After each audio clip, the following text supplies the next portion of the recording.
Hello, everyone. My name is Beth Green, otherwise known as Granny Rocks. And my name is James Maynard, otherwise known as Sweet Baby James. Welcome to Lighting the Way, Granny Raps and Rocks. I guess you don't have your microphone. I guess not. I guess I was in not. such a hurry. Well, yes. Oh, So let me see what I can do. Here we go. Here we go. Well, you never know what's going to happen on this show. That's so right. Everything's spontaneous and under-rehearsed. But the good news is that it is streaming. When I went on today to put things up, the program had changed everything, and I didn't know what to do. But it is working. Yay. Yeah, and we already have some comments. Todd Yay. says, hi, Beth and James. Sends a heart of love and affection. Ooh, thank you. Tracy also says hello and sends a heart of love as well. Hello, hello. And are we also streaming on YouTube?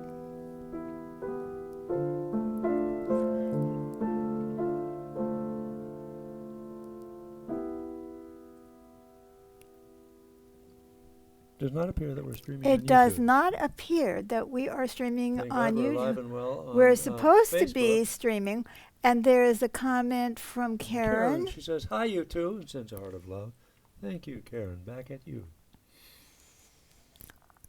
Oh, well, I don't know what to say. We're supposed to be streaming on YouTube. It's this program. They just changed everything, and they want us to be happy. But it didn't work. And they said, oh, no, don't worry. It'll work fine. Famous last words. Okay, well, I apologize to our YouTubers. We'll just have to put it up afterwards. So, Yes. anyway, I want to talk about this topic tonight.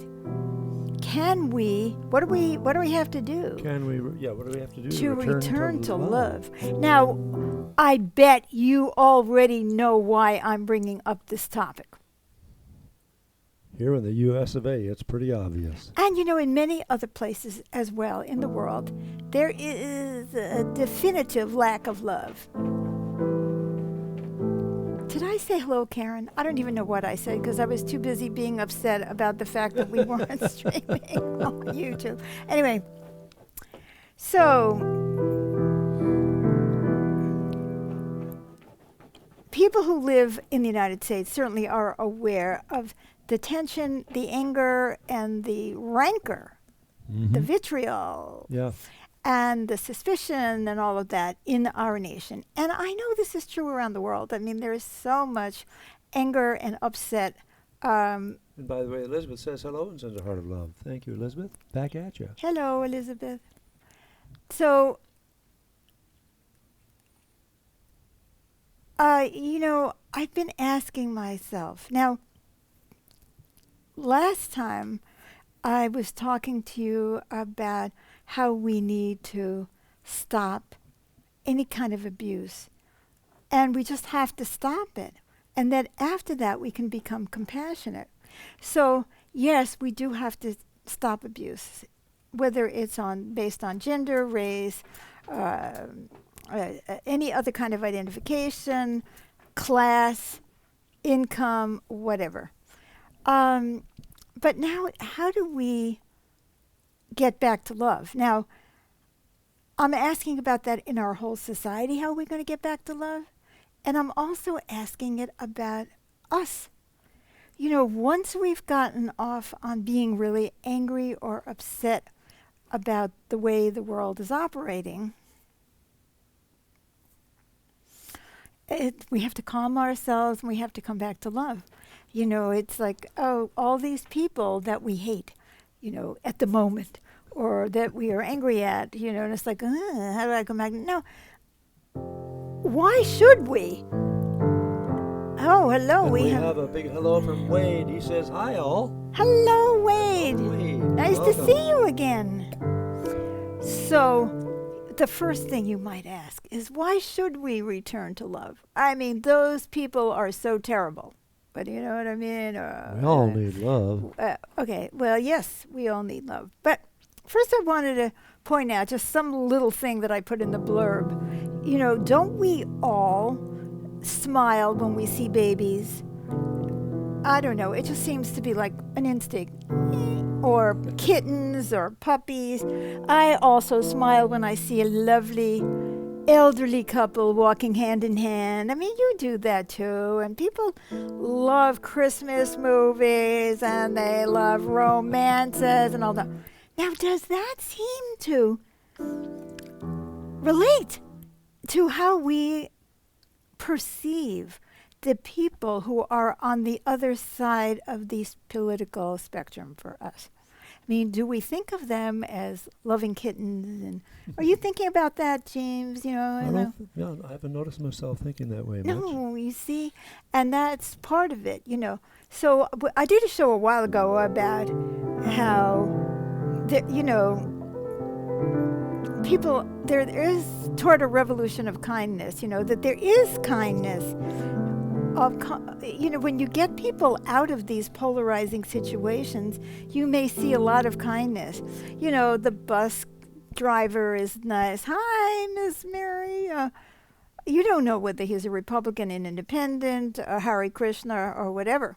Well, you might know if he's a Hare Krishna. People out there, you probably don't even know what Hare Krishna is, but it was a sect that was very popular years ago, decades ago, and back in the 60s. In the 60s, and people wore these white things, and they chanted Hare Hare. Anyway, we don't know, but we do see acts of kindness all the time. But the minute we start talking about the election, now, one of the things that I would like to say about how we can return to love is by remembering one really critical thing. Which is? It feels better to feel love. Mm-hmm. In order to return to love, and this could be moment by moment. You've just had an argument with your boss or your wife or your dog. And after the heat of the moment, can you return to love? Not everybody can do that. Some people go off into resentment forever. Grudgeville. So I myself have done that from time to time, I have to say, especially if the offense is continuing. But what I'm trying to remind us of is, number one, we don't like feeling that way. That's why we like smiling at babies. When we are feeling love toward something, a flower, a tree. I love trees. I'm allergic to flowers, but anyway. When I'm feeling love towards anything, then my heart is filled with love. My psyche is filled with love. My energy field is filled with love. And if I get it back, woo-hoo, even better. When the tree hugs me back, I'm really happy. So how do I look at that? As wow. If I am spewing negativity towards you and judgment and anger and all of that, I'm filled with it. It's just the way it is. Now, why do we get so angry? Well, sometimes there are horrible things that people do, and they're hurtful to other people, and it's appropriate to get upset or angry and try to stop it and so on. But what about extending past that and saying, well, but therefore I cannot love the person who did that? You don't have to be Jesus to know that if you walk around with a shitload of anger in your heart, you are not going to feel well. I mean, rage. Think about your poor stomach, your poor digestive system. Wouldn't you rather be when you're digesting your food?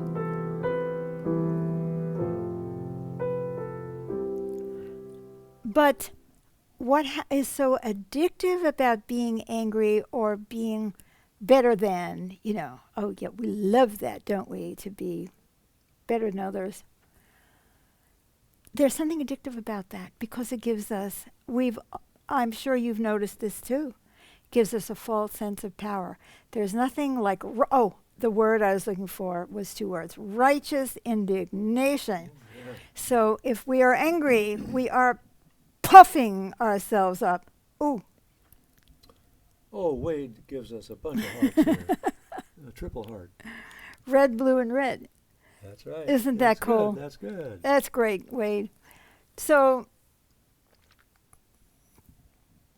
we puff ourselves up with anger. We start the adrenaline rush. It makes us feel powerful.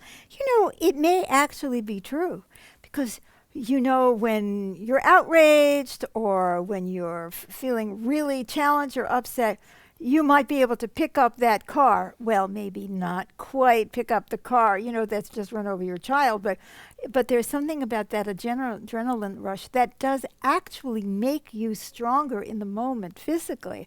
And so we have gotten so hooked into, yes, right, there is a toll on your own body afterwards. Well, especially if you try to pick up a car, there would definitely be a toll. But even if it wasn't anything that absurd, right? We often do things. Now, sometimes it's heroic. We're doing things that are amazing, beyond our capacity. Like when you see people who are standing up to oppression and have so much courage, you look at them and say, God, how did they do that? Well, one of the ways they do that, of course, is they have support. But the other thing is that they are emotionally revved up to face these things. And I know this from experience, from having been, a demonstrator for what I believed were really important causes. And I faced all incredible fear, fearful things. But I didn't even notice because I wasn't thinking about the fear. I was, in the indignation or the anger or this has got to stop or something like that. So we do become bigger than we are. But what happens when we start dining on that energy and it becomes like the go-to? Oh, well, you get all torn up inside. And you may think you're strong, but it's making you weak. In fact, a lot of times we're so revved up that we can't even think anymore. Our thinking process is marred. Yeah, when we have an angry outburst, we're drained afterward. Absolutely. And we don't think straight. Oh, here we go. There's another one. Comment from Amy. Hi, Beth and James. Thank Hi, you very Amy. much for this topic. It is so addicting to be angry sometimes. It feels powerful, at least for the moment. That's exactly right. Mm-hmm. So now we're all angry, we're all revved up, and so that becomes a habit. It's like an addiction to being furious and trying to look tough. And, I cannot believe how so many of our citizens are treating others of our citizens. There's like, I have rage against the whatever it is, the undocumented immigrants who are picking my food in the field. Right? Who are picking my food. Am I thinking straight? I'm not thinking straight. They're going to deport all the people who are picking your food or cleaning your house or doing all this. Maybe not. I'm not saying there isn't another side to that story, but I'm saying, well, at that moment, maybe you're not even thinking straight because you keep getting revved up. Yes. Now, and the next thing about this is so great that makes it so addictive, is now you know exactly who to blame for what. You don't even have to think about it anymore. You're just fed. Assign the blame and you're done. That's it. It's the Republicans' fault. It's the Democrats' fault. It's whatever it is. Oh, we have another comment, by the way. Oh, Amy says, good point. When I'm angry, I don't think straight at all. Exactly. Or at all. Right. I don't think at all. That's right.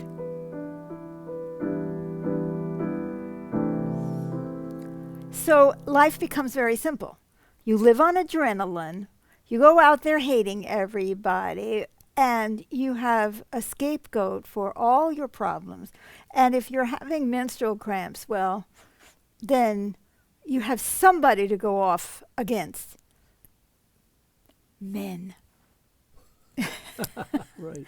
I mean, we can Who don't have those cramps. right, who don't have that. We can even get like so ridiculous that we are angry at all men, or we're angry at all women. Oh, my mother was dominant. Well, of course she was. She was burping you and diapering you. Who's going to dominate in that situation?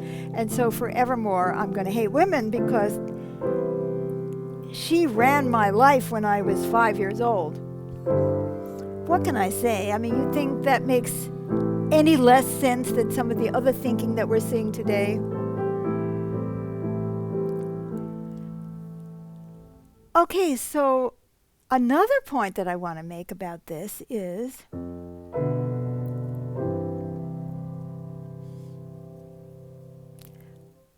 I can't remember. It was right there. Very important point that this is another point that I want to make is it on the topic of anger? my brain, this happens to me sometimes when I'm being blocked. It's like, I'm curious as to how we switch over to love. yes. Oh, thank you for reminding me of that. Okay. The final thing that I want to say about this that we don't want to hear, which is why I couldn't remember what I was going to say, is we don't like ourselves. Now, we can puff ourselves up and tell ourselves we're grand and we're right and we're, oh my God, we're so justified in vilifying other people and in not having any compassion or any understanding. And I'm going to talk about that part in a minute. But we really don't like ourselves when we're like that. We are probably reminding ourselves of somebody in our lives who was out of control with their anger that we didn't like. You know, the drunken parent who beat us, or the bully in the playground who hurt us. And here we are behaving the same way, the people that we despise. And I'm going to tell you something about that. We are all that, meaning the ability to demonize, to scapegoat, to just vilify and just be angry at anybody. I have that quality too. When I'm pushed in a certain direction, it'll happen to me. It could be my own husband. I hate him that night, right? So this happens. I am capable of being hateful. I don't like that about myself, but I am capable. Oh, so you're going to say, no, not me. I'm never hateful. Oh, come on. Just intensely disliking. Intensely disliking.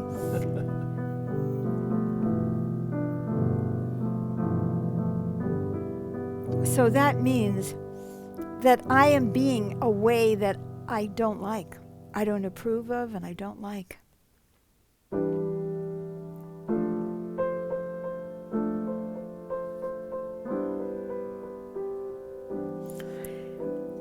So when I admit that I have been out of control at times with my anger or my upset or whatever, I am also that. And I have to look at that person that I think is just or I lie, or I don't know that I lie, because personally I'm not a big liar. But I can twist things in such a way that it's kind of skewed in a certain direction, right? Mm-hmm. Like it's like, just like I just leave out a few things and I embellish a few other things, and I'm making a point and I'm trying to win the debate. I'm always trying to win. I'm trying to make it look a certain way. So I do that too. And I know that you do it too. So now, how are we going to return to love when we're so addicted to the adrenaline? We're so addicted to the phony power. So we're addicted to blaming, and then we don't have to really think about anything. And I don't want to admit that I am like that too. Well, I want to come back to my first point. Not only don't I like myself when I'm just like yelling or screaming and I don't like that I'm just repeating things that someone else has told me to say to just be a part of the mad crowd. But I don't feel well. I don't feel well. And that is such a problem because so many of us are so angry and we don't feel well.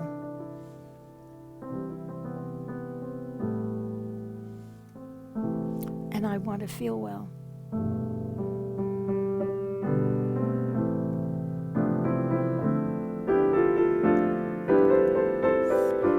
I want my stomach to relax.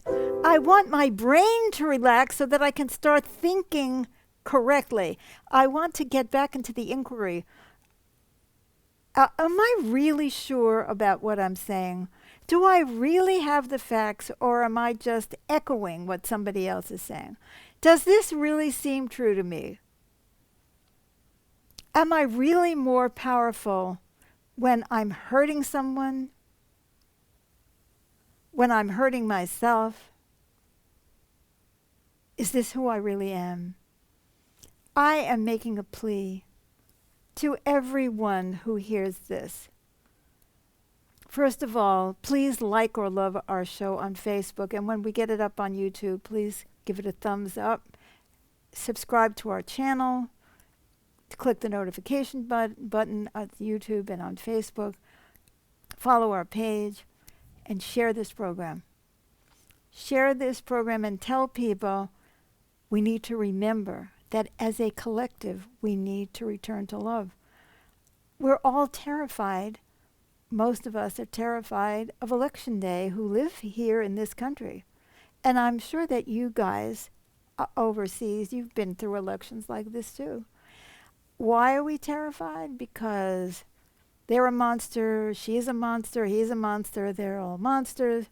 And we don't see any humanity in anybody else on the other side, and we're so polarized. But also, we're scared of the violence that might ensue if a certain person is elected, right? Let's not go there. Let us remember that the people that we're angry at are our neighbors, used to be our friends. Help us out when we break down on the road and come and help change the tire.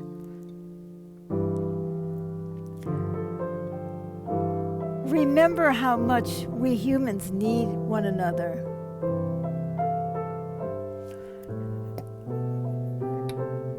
Supposing the garment workers are voting for someone you don't like. Well, do you want clothing? Supposing the farmers are voting for someone you don't like. Do you need to eat? Don't you need people to pick up the trash, to pave the streets, to human the fire department? We need one another, and we need to remember to find something in the other person that we identify with. We say, yes, I am just like you. I understand how you feel. Just think about that. Can you even try to understand what the other person is feeling? And let us, as a collective, take a deep breath and say, we will not survive without one another. should my state secede from the union and try to do it all ourselves?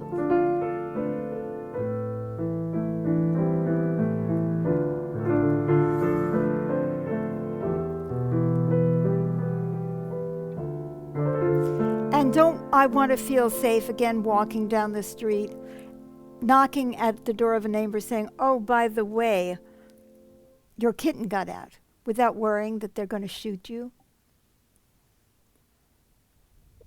We need this. We need to connect individually and collectively to how much we prefer love. Why we love holidays where people come together and there's a positive feeling. We need that. Let's not ever lose that. And let's try our darndest to contribute to that. So please leave your comments after this show. And again, I have no idea why this didn't work on YouTube, which is disturbing because then it's not going to work tomorrow when we do our Magical Improv. Yes, we do a Magical Improv music program on Thursdays at 7 p.m. Pacific time. And as we get closer and closer to the election, let's breathe. And let's think, I love you to our nation. I love you. Think about all the people and just say it. I love you. All the people that right now we're afraid of or are angry at, and say, I love you. There's something in you that is so lovable, just like we can love a child. And if our friends or our neighbors or the other, if they're mentally ill or distraught or irrational, say, I'm sorry. I'm sorry to see that you're in such a state of mind. I wonder why. So And try to understand. and yes. try to understand. Or at least say, I wonder why, even if you can't. So thank you for joining us tonight. And please support our program. We are going to keep on. Whether it's November 4th or 6th, I'm going to try. Oh, we have a Yeah. comment. Oh, and Todd says, thank you for this. Thank you, Thank you, Todd. Thank you for your support. Don't forget to share this program. Yay. And come back next Wednesday, 6:30 p.m. for Lighting the Way, Granny Raps and Rocks. And Thursdays at 7 p.m. for Magical Improvs. So glad you could join us. Hope to see you again soon. Bye-bye. Bye-bye for now.